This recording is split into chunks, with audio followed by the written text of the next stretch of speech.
Manufacturing system की बात करते हैं। What is the manufacturing system? Basic introduction की बात करते हैं।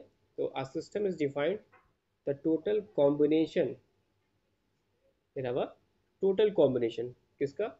मैन का भी, machines and material and money. यानी अगर मैन्युफैक्चरिंग सिस्टम को डिफाइन किया जाए तो 4M से डिफाइन किया जा रहा है। 4M in the sense M for man, M for machine, M for material और M फॉर मनी। ये जो 4 चीज़ें हैं इनका कॉम्बिनेशन ही किसी भी necessary to accomplish the job, यानी किसी जॉब को कंप्लीट करने के लिए, किसी प्रोडक्ट को बनाने के लिए ये नेसेसरी होता है। 4 थिंग्स, दैट इज 4M। अब एग्जाम पूछा है what is the 4M, then necessary to define, that is a system is defined as the total combination of man, machine, material and money necessary to accomplish a job. A large system is usually divided into subsystem. अब मान लीजिए system बहुत ज़्यादा large steps में है, large step system है, तो उसको हम लोग क्या करेंगे? डिवाइड करेंगे किसके थ्रू? सब system, which in turn are made up of a component depending upon the complexity and extent of activities involved. इसमें पहला आता है आपका इसको जो सिस्टम से, over the years of production of parts has become quite complex because of its proliferation of the variety of design and number of component, variety of design also and number of components, large number of materials available and developed, technological development in the process of manufacturing, in the process of manufacturing, changing requirement of the naval fields like aviation, aeroplane में हमने देखा होगा कितने ज़्यादा large number of components होते हैं और उनकी डिज़ाइनिंग और उनका assembling, communications and control, instants of quality और product reliability, quality assurance on the time of delivery, norms, ये सब चीज़ें जो होती है वो देखनी पड़ती है। of of all these factors, manufacturing also has grown into a system in which many components which are involved must always continuous interact. आपने देखा कि अगर एक एरोप्लेन है तो एरोप्लेन के अंदर कितने ज़्यादा नंबर ऑफ कंपोनेंट्स हैं। अब उन कंपोनेंट को उसको प्रिपेयर करने के बाद उसकी डायमेंशनल एक्यूरेसी रखना, उसकी क्वालिटी को इंश्योर करना और साथ ही साथ फिर उन प्रोडक्ट को असेंबल करके एक यूज़फुल प्रोडक्ट बनाना। तो सारे कंपोनेंट्स का जो इंट्रैक्शन है वो must be always continuous interaction होना चाहिए। जैसे अगर इंजन स्टार्ट होता है तो उसमें इंजन के जितने भी बेसिक कंपोनेंट्स हैं वो सारे एक दूसरे से इंट्रैक्ट करते हैं, तो जो होता है हमें यूज़फुल चीज़ें मिल पाती हैं, जो यूज़फुल हम लोग वर्क उसका कर पाते हैं। अब मैन्युफैक्चरिंग सिस्टम में भी डिफाइंड एज अ सिस्टम। अगर इसको हम लोग और एक्सप्लेन करते हैं कि जैसे कि 4M के बारे में हमने पढ़ा, मैन, मशीन और मटेरियल, तो यहाँ पे जो हमने चीज़ों को यहाँ पे एक्सप्लेन किया था, man, machine, materials and money, और 4M क्योंकि नेसेसरी है किसी भी जॉब को कंप्लीट करने। तो देन अगर बात करते हैं तो मैन्युफैक्चरिंग सिस्टम को और can be defined as system organise to manufacture parts, क्योंकि हम यहाँ पर मैन्युफैक्चर करें, मैन्युफैक्चर पार्ट्स एंड प्रोडक्ट्स।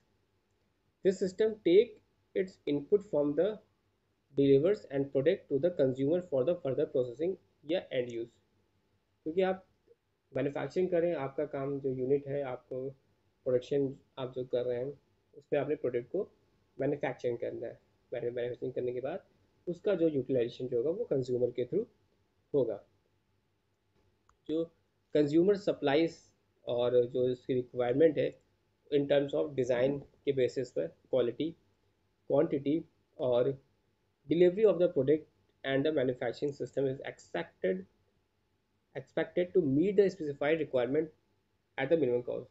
जैसे मैंने आपको बताया कि 4M में जो लास्ट आपका आता है मनी, तो जो भी प्रोडक्ट है वो उसकी कॉस्ट इफेक्टिवनेस होनी चाहिए, उस कॉस्ट के रिगार्डिंग जो उसको जो चीज़ें हम लोग दे रहे हैं, चाहे उसके डिज़ाइन प्रोस्पेक्टिव से, चाहे क्वालिटी प्रोस्पेक्टिव से, या क्वांटिटी के प्रोस्पेक्टिव से, वो सारी चीज़ें फुलफिलमेंट होना मस्ट है।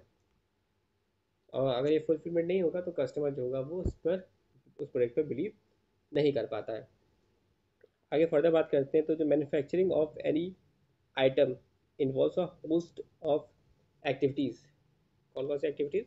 Like planning the production process, setting quality standard, organizing and the production facilities, procurement and inspection, and in process handling of the parts and sub assembly, final inspection, sales। तो इसमें जो आप देख रहे हैं कि इसके अंदर क्या क्या चीज़ें आ रही हैं, इसमें आपका पूरा प्रोडक्शन प्रोसेस आ जा रहा है, क्वालिटी स्टैंडर्ड चेकआउट करने के लिए फैसिलिटी चाहिए, प्रोक्यूरमेंट और पूरा जो प्रोडक्ट है इसको देख रेख करना, इंस्पेक्शंस करना, उसका प्रोसेस को हैंडलिंग करना, उसके पार्ट्स को असेंबलिंग करना, सब असेंबलिंग करना, और फाइनली जो फाइनल इंस्पेक्शन या सेल्स करना।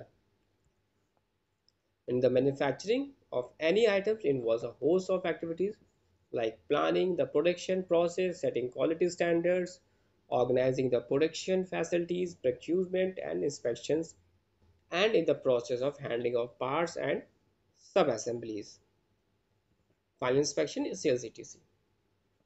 तो जो हमने बात की यहाँ पे कि जो सिस्टम है, लार्ज सिस्टम है, तो उसको हम लोग सब सिस्टम ग्रुप्स या एलिमेंट्स, यूनिट्स या डिपार्टमेंट में किस तरह से हैंडल्स करेंगे। The manufacturing system is therefore divided into the subsystems, groups, elements, units और departments to handle these diverse activities. तो इसमें जो कुछ कॉमन यूनिट्स हैं और लार्ज मैन्युफैक्चरिंग सिस्टम्स हैं जो कि हम लोग कंसिडर आउट करते हैं, कि इसमें पहला आता है आपका प्रोडक्शन प्लानिंग कंट्रोल, जिसको पीपीसी बोलते हैं, purchase and material handling, production quality control and inspection, HRM जिसको बोलते हैं human resource management, sales and management.